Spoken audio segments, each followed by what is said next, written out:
Hi everyone, I am Rahul Kumar and you are watching Code Crunch India. So today I will be solving a very big problem that every individual faces when they work with Powerbi.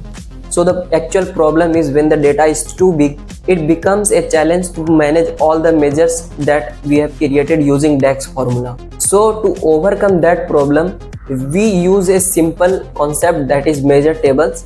We create another measure table and then we put all the DAX measure into that measure table. So today we are going to see that how we can create a measure table and how we can manage measures. I am taking a very small dataset example, but you can use it as a reference. You can use this concept while working with the bigger datasets. So without wasting any time, let's get started. So friends, you are seeing this Power BI window. Here you will see this key measure table extra. So that is the measure table that I have created before.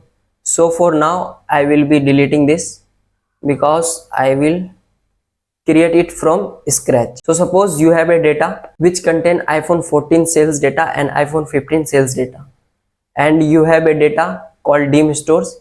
Here you will see country name, store ID. Here in fact sales iPhone 14. Here you will see iPhone 14 month, store ID. Fact sales iPhone 15 month, store ID. This thing.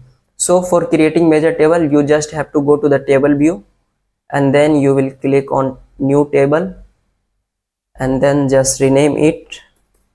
I will rename it. I will call it key measure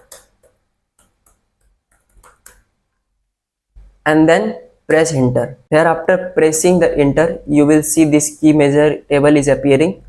So it creates by default a column.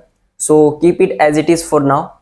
So I am going to report view and then suppose I have to calculate the iPhone 15 sales. So I have to create a measure.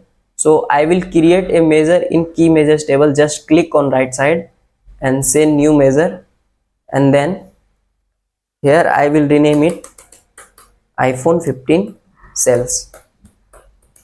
iPhone 15 sales. I will basically sum it up. Here you will see fact sales iPhone 15. And now I will just close the bracket and I will press enter. So this way you can create a measure table by doing which you can manage your all measures in a single table, which will make your analysis work easy. So guys, if you like this video, please subscribe my channel, share my video and do like also. So we will meet again in another topic. Till then, take care of yourself and good luck.